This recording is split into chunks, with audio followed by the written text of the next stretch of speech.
Okay, let's begin our second lesson on exponentials and logarithms.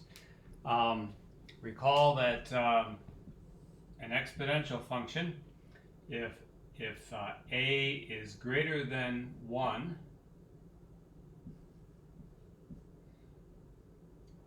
looks like this. It grows up like that.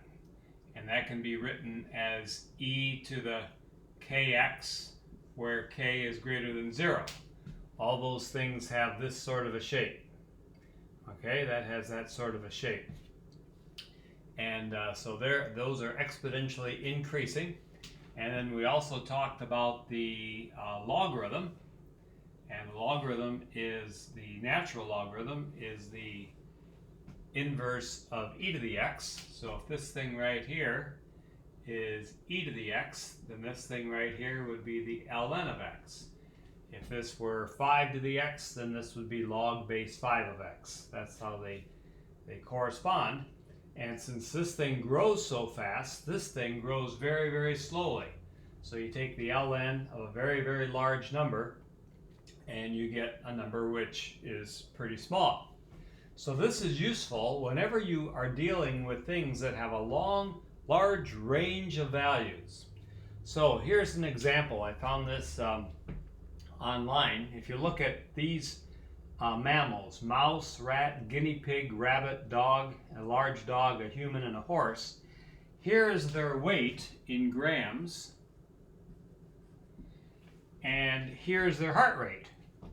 And so if you wanted to have any sort of a graph which graphed their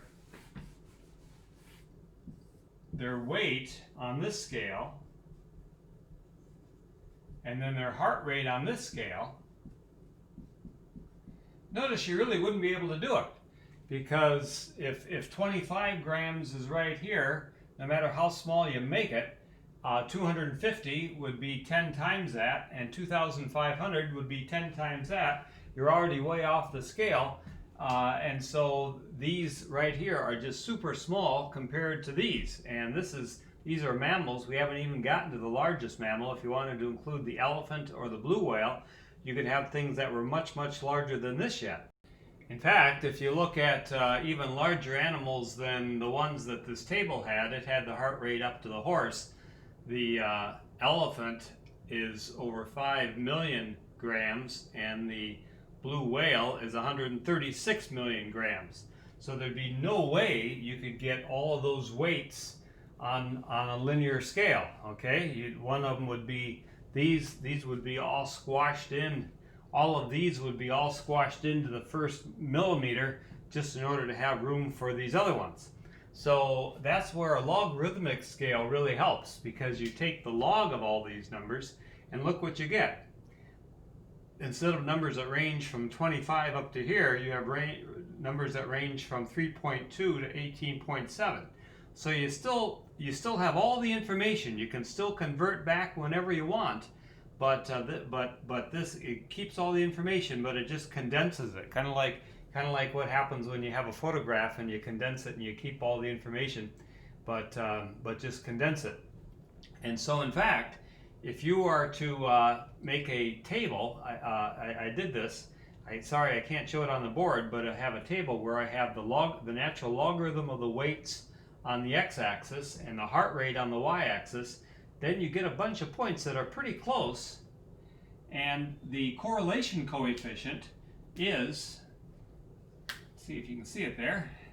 The correlation coefficient, usually represented by r, is negative 0.92, which is pretty strong. Okay, so that's a nice kind of a linear relationship between the logarithm of the rate of the weights and the heart rate.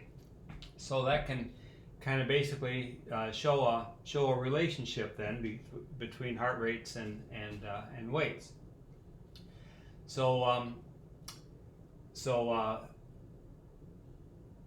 anyway, that's the case whenever you have things that range like that. Here's some other things in the natural world that range like this. If you look at the pH in the blood, that's the number of free hydrogens, as I recall, not in the blood, but in any sort of solution. Some can be can be, you know, just billions and billion times bigger than others, and so you want a way to be able to express it.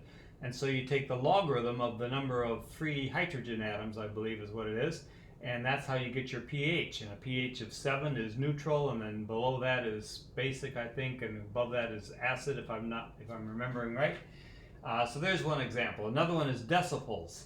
If you whisper, or if you have a loud voice, or if you have a firecracker go off, some of those things are just all orders of magnitude larger than others. And so again, you need a way to you take the logarithm of the amount of energy in the sound, and that's what the decibel is. Same thing as the Richter scale. The Richter scale basically looks at the energy involved in an earthquake, and a large earthquake can have energy that's millions of times more than a small earthquake. And so in order to be able to express that well, you have a Richter scale. So this is a logarithm of 10 is used both for the Richter scale and the decibels.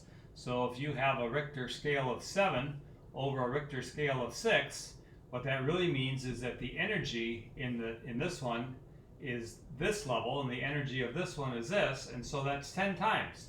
So if you go up from an earthquake of 6 to 7, you've got 10 times the energy. Same thing if you go from a decibel. If you go from a decibel of 14 to 15, that's 10 times the energy in the sound.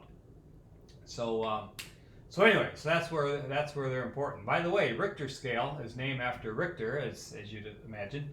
He lived out in the San Francisco area, and he had all these interesting equipment that he built in order to be able to measure the vibrations of earthquakes. And since he lived in an earthquake-prone zone, he built himself a house which was earthquake-proof. So he put it on rollers and things like this, the foundation, so that he had all of his interesting equipment in there, so that if there was an earthquake, it wouldn't fall down, and all of his interesting equipment and things that he had invented all were in there. Well, it turned out that when they had the next earthquake after building this house, his house was fine, but the neighboring house fell down and it caught fire, and then the fire spread to his house and his house burned down.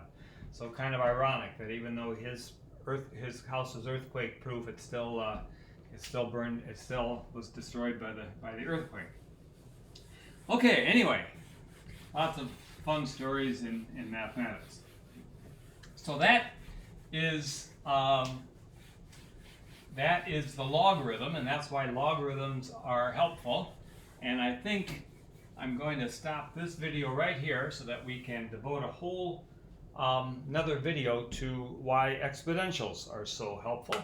So I'll do that right now. So stay tuned for the next one.